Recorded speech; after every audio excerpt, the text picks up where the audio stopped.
Welcome to the Holistic Success Show. I'm Elizabeth Capoletti. And I'm Dr. Robert Puff. Today our guest is an expert on psychiatry. Dr. Puff is going to be talking to us about why meditation is good for us, as well as making wise purchases. And a question from you about relationships. Our other question is about comfort food. Thank you so much for joining us, and we hope you enjoy the show.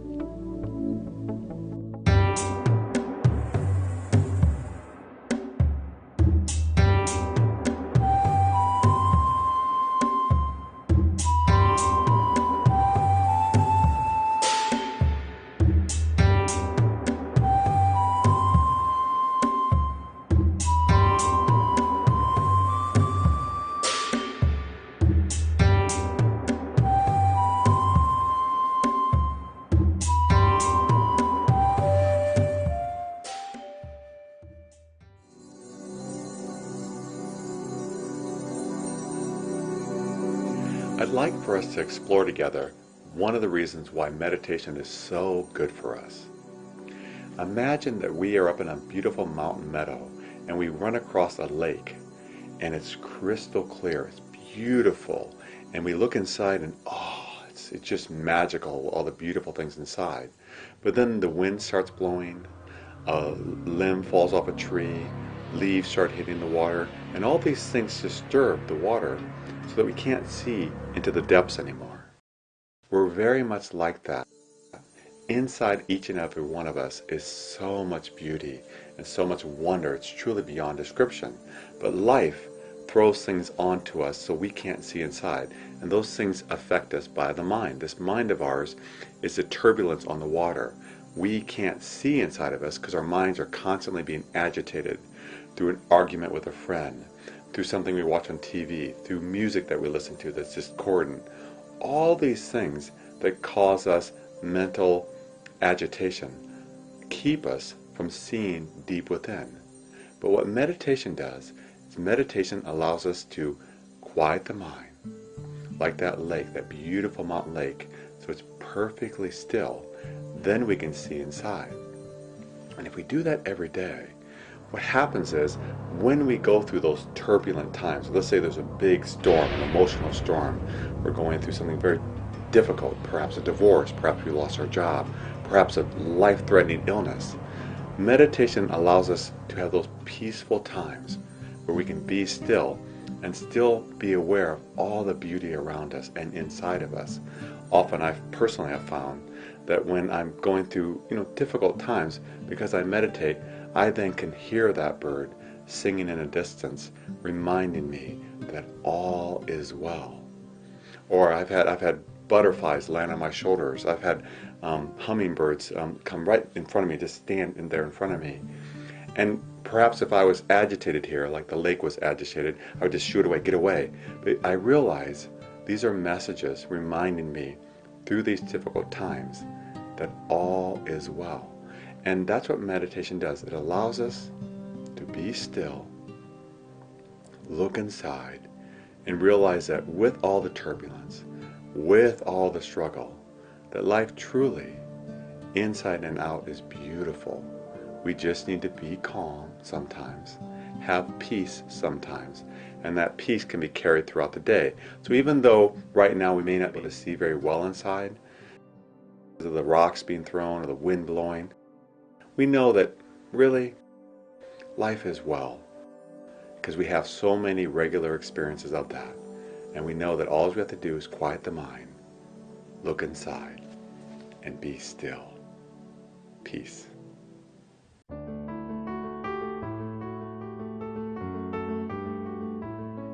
Our first question comes from Conroy from Hilo, Hawaii.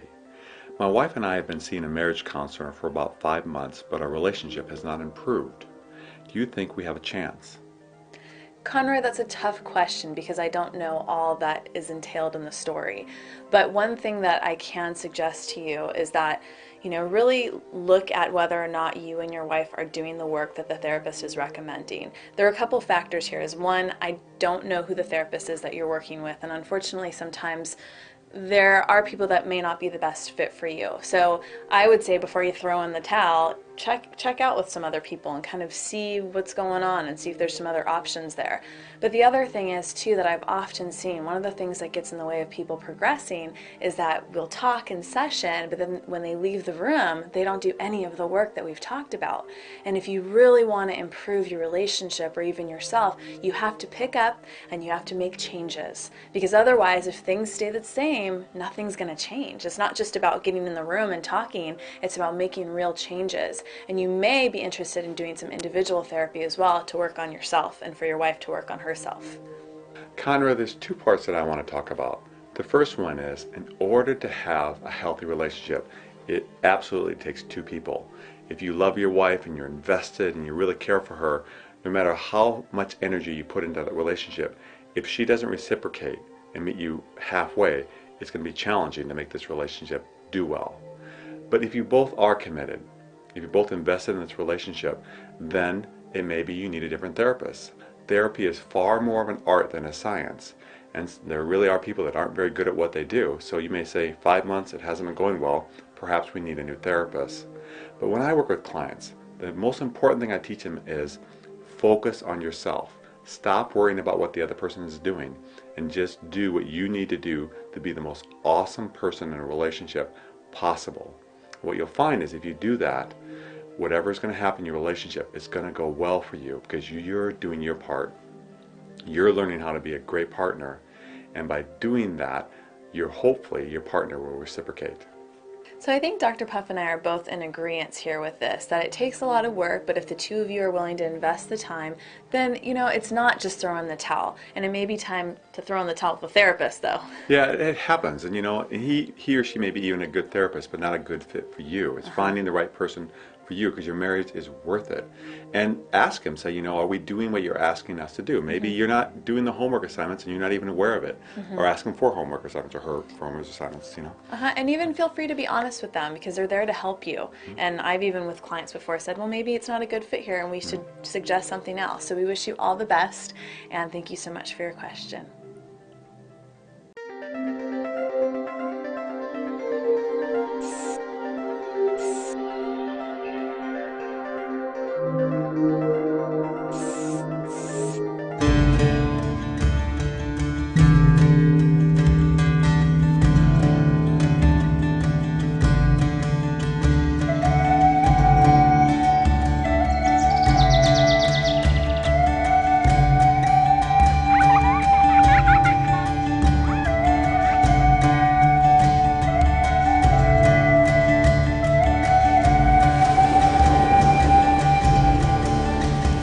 Feeling the way you want to feel, isolated, worried, frustrated, or is your child struggling?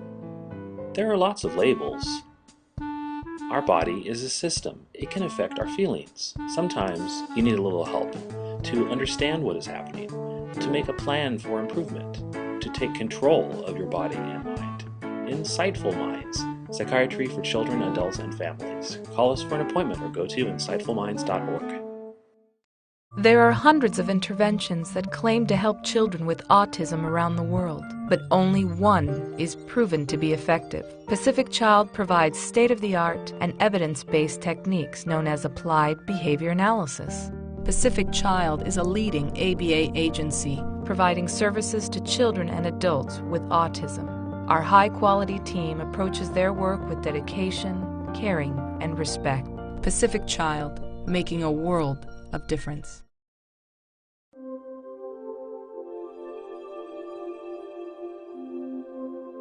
Our guest today is Dr. Dang. She's a child and adult psychiatrist and the medical director of Insightful Minds Incorporated. She's here today to talk to us about mental health. Welcome to the show. Well, thank you for having me. Yeah. Can you talk to us about psychiatry and how that's maybe different than a psychologist or a marriage and family therapist? Well, my understanding is that a psychologist is a doctor of philosophy or psychology, and they get specialized training for many years to work on performing therapy and performing psychological testing.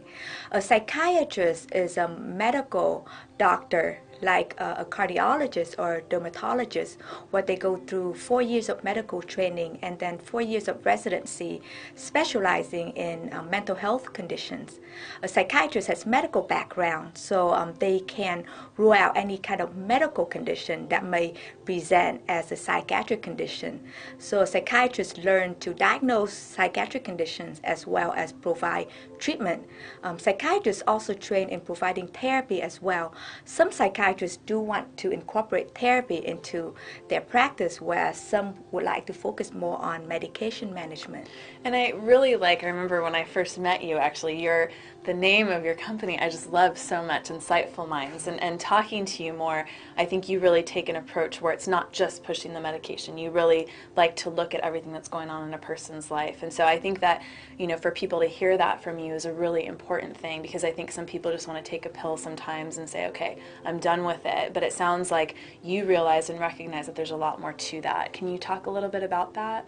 Yeah, well, my background is I'm a doctor of osteopathy.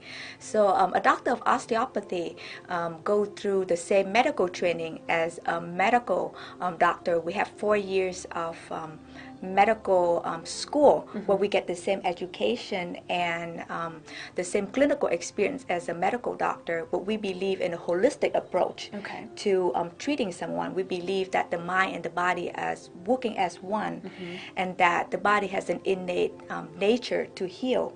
And so in my practice, I would like to incorporate a lot of behavioral intervention, lifestyle modification, whether it's exercise, relaxation, medication, making just lifestyle changes, vitamin supplements. And if medication is an important component of treatment, then I will prescribe medication as well. I love that approach so much. I think that's so important, because I think sometimes people can have a fear of psychiatrists or even the field of mental health because they've had bad experiences, or maybe they took a medication and it didn't work well for them. But it sounds like you really work with people in a way that you're looking at all those things, and it's not just let's fix the symptom, but it's let's fix the problem, which I think is so important, and that's really what we really try to do. So talk to us a little bit about when somebody might, because obviously in my training I've kind of come to understand that, but for those people that are watching out there, when would be a good time for somebody to say, okay, it's time for me or perhaps a loved one to maybe go see a psychiatrist? Okay. Well, again, as I said earlier, a psychiatrist is a medical doctor who has medical background. We've been trained in seeing all medical conditions in our training, going from surgery, OB-GYN, to internal medicine, to pediatrician. So we do have the medical background to determine whether the symptoms that you come in and that you're feeling like you have difficulty with, whether it's a true psychiatric illness or whether it's due to any complicating underlying medical problems or medication you take. I've seen a lot of cases where it might not be a psychiatric illness. It might be someone who have hypothyroidism and they present as being very depressed, or someone who has renal failure and taking high courses of prednisone and they present as being manic. So given that you have the medical background, a psychiatrist can help make sure that the symptoms that you are experiencing are actually due to a psychiatric condition. So a doctor can order lab work, any kind of imaging studies, or refer you to see any specialist like a neurologist to make sure that any other medical conditions are ruled out before giving you a diagnosis of a mental condition. And a psychiatrist is all trained in all different forms of treatment, whether it's therapy or medications or any other behavioral or lifestyle intervention as well. And I think what you just said is really important, because unfortunately out there in the field of mental health, there's always going to be occasional cases where doctors or even as therapists or psychologists aren't doing some of those things, like how you said, ruling out some of those things, or having people take tests and blood work and stuff to see, well, let's see what's going on within your body, instead of just saying, okay, you're feeling this, here's a pill. And I think that that's really important, and that's a really important message that you can tell our viewers too that they have a choice and they have a say too. If they go into somebody, it shouldn't be, okay, let me just write this off to you and see you later. It's really, let's figure out what's going on and let's take a look at this. And I think the hard part is too is people want a quick fix. Right. But sometimes that fix could be if you have, like you said, hypothyroidism, or I know even before, and I'm not trying to, step on too many toes here, but like even hyperthyroidism too can cause agitation and anger outbursts and things like that. Having manic symptoms. Absolutely. And so imagine if there's something going on with a person and that, it's like then they take all this medication that's not really what they need and it totally throws them off. So, okay, speaking of medication, I know a lot of people have a lot of concerns about some of the side effects and this and that. So can you address that a little bit? Yeah, I mean, any medications come with side effects, even the one over the counter. So the most important thing when it comes to taking medication is taking the right doses of medication in a safe, monitor setting. So, the key important fact is to make sure that the doctor get a full background information to see whether there's any other medication that the person is taking that may cause drug interaction with the psychiatric medication. Starting low at a low dose of medication in the beginning can help minimize any kind of side effects. Titrating up the dose slowly can prevent having severe reaction, and it's really important to have very close monitoring in the beginning to kind of monitor for any kind of safety or efficacy when it comes to medication. And a lot of that takes skills and experience. When you have a lot of experience seeing a lot of condition and you know what medication works the best, chances are with first try of picking the medication, you can pick the right medication and picking the right dose right away.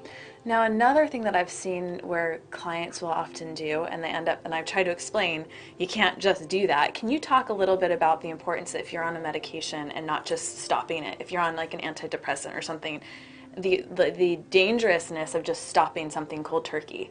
Because is there definitely when you're on antidepressant for a period of time and then you stop taking medication, immediately you can go to withdrawal symptoms where all the previous symptoms that you have can be exaggerated. You can go through what we call looking like a Mad Hatter, where you get really angry and irritable and anxious, can't sleep at night. You can get flushing and you can get physical symptoms like flu-like symptoms. So it's really important that you don't stop taking your medication suddenly. Just automatically. So in your clinic, who do you specialize with? And then can you talk to us about how somebody can get a hold of you?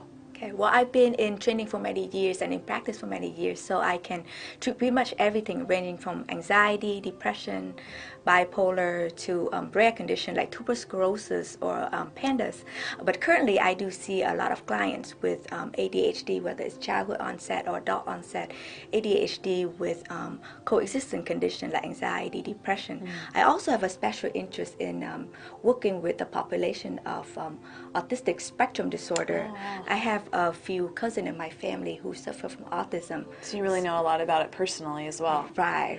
And a lot of time people with autism do suffer from anxiety, aggression, self-induced behavior, and medication can certainly help alleviate some of the symptoms. Well, it's wonderful to know that there's help out there, and if they want to get a hold of you, how can they do that? Well, they can certainly find me at my website. It's insightfulminds.org. Well, thank you so much for being a guest on our show. Thank you. Thank you for having me.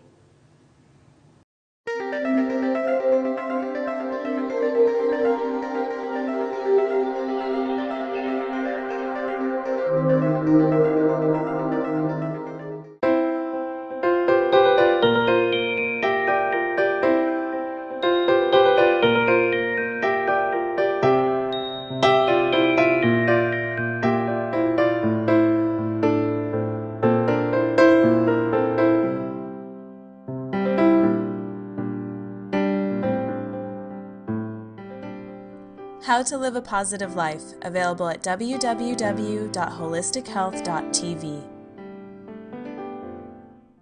Are you or someone you love struggling with depression, anger, or anxiety? Have you suffered a loss, or are you struggling to keep your relationship alive? Do you have a child or teen who needs help? You don't have to face it alone. We are here to help you create the change you need in your life to be happy again. Visit us at www.ocmentalhealthexperts.com for more information.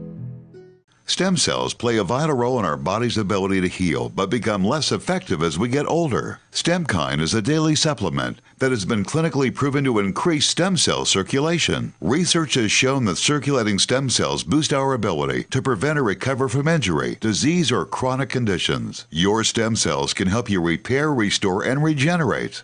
StemKine is an all-natural supplement proven to enhance your stem cells' activity and thereby improve your health.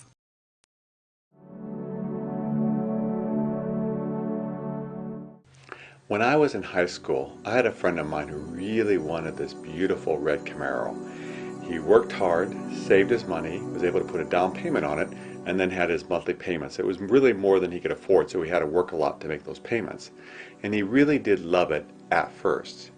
And it wasn't so much that he stopped wanting it, but it didn't give him the thrill as much as time went on. He still liked it, but he lost the thrill, the excitement of it.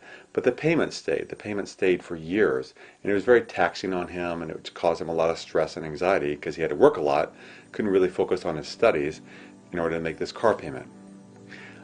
Life is like that for really all of us. We're not different than that. Studies have actually supported this, that what happens is when we get a new purchase, whether it's a new outfit, new shoes, new clothing, new car, or the big purchase, a new home, we initially are very excited about it.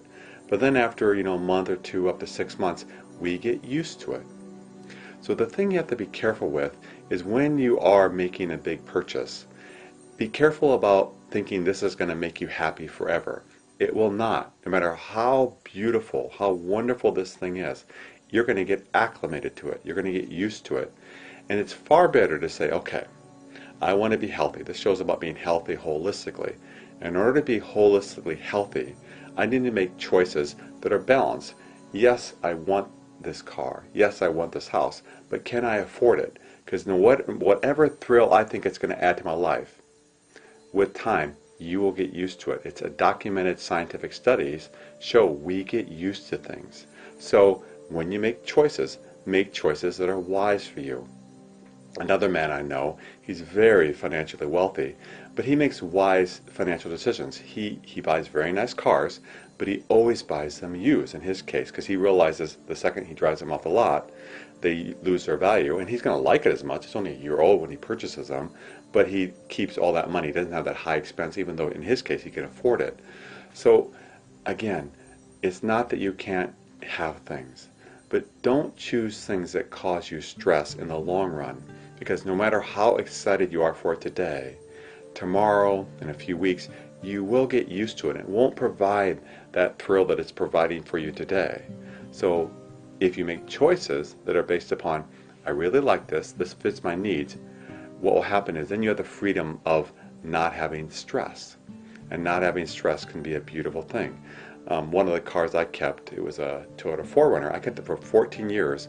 It really ran well. It had 275,000 miles on it, and I actually gave it to my niece, and she still drives it today. So things can last. You can enjoy them. They can be functional, but you don't have to get yourself in stress when you're purchasing items. Peace. Our second question this week is from Hilda in Providence, Rhode Island. Lately I've been craving carbohydrates, comfort foods as they say. I'm gaining weight but can't seem to stop eating carbs. What can I do to stop this? Hilda, whenever we do something that we don't want to do, there actually is a reason for it. But what we need is awareness and understanding as why we are doing that. So when you have that impulse to eat, when you want that comfort food, or someone else may say, well, I want a drink, or whatever it is that we turn towards, look at that time, just pause. Pause for a second and say, what's happening inside of me? What is my heart feeling? What is my mind thinking? And through that awareness, you can bring about change, as long as you're kind about it. You may say, oh, I wasn't aware that I was angry at my spouse. I wasn't aware that I'm holding hostility towards this person. I wasn't aware that I'm very self-critical. But when you become aware of what it is, then work towards healing it. And if you heal that emotion, what will happen is you won't have to turn towards food. And that's really the key of any form of kind of addictive behavior, is understand what's happening, look inside, and then make changes about the feeling. Because the food actually is a way to not address those feelings. But if you look at the feelings and heal them, something beautiful will happen. you won't have to eat. Hilda, I know this is a tough one that many people struggle with. And here in our society, we base so many things around food, so it's easy to fall into that.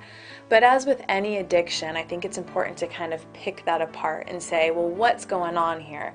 I get upset about something where I might not even realize I'm upset, and automatically I just get hungry.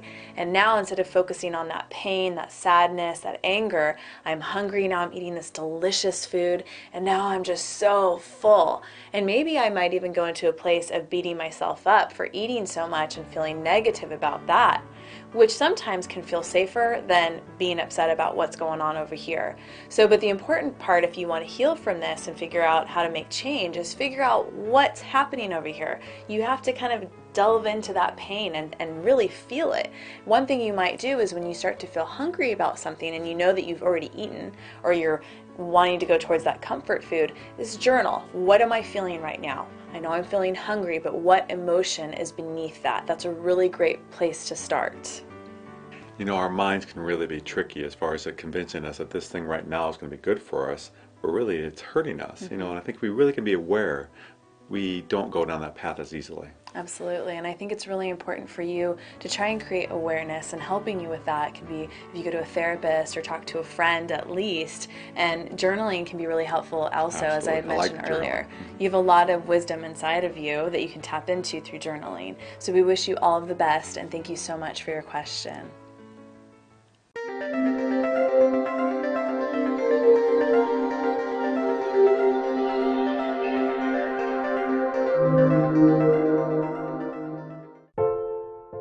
Tranquility and peace.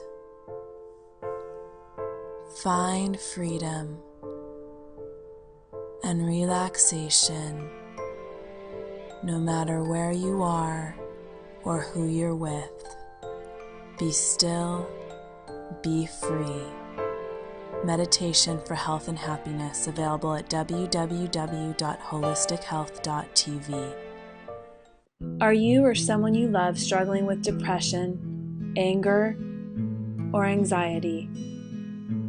Have you suffered a loss, or are you struggling to keep your relationship alive? Do you have a child or a teen who needs help? You don't have to face it alone. We are here to help you create the change you need in your life to be happy again. Visit us at www.ocmentalhealthexperts.com for more information. Our quote this week is by Bob Marley, and I'm not going to sing it, but I'll say it. Don't worry about a thing, because every little thing is going to be all right. You're capable of getting through almost anything. You just have to hang on, be strong, breathe, and ask for support. Thank you for joining us on the Holistic Success Show. If you'd like to have a full day of relaxation through meditation, you may enjoy one of our meditation retreats. To find out more information, please visit holisticretreats.tv. And if you'd like to learn more about our books and CDs, please visit our bookstore at our website.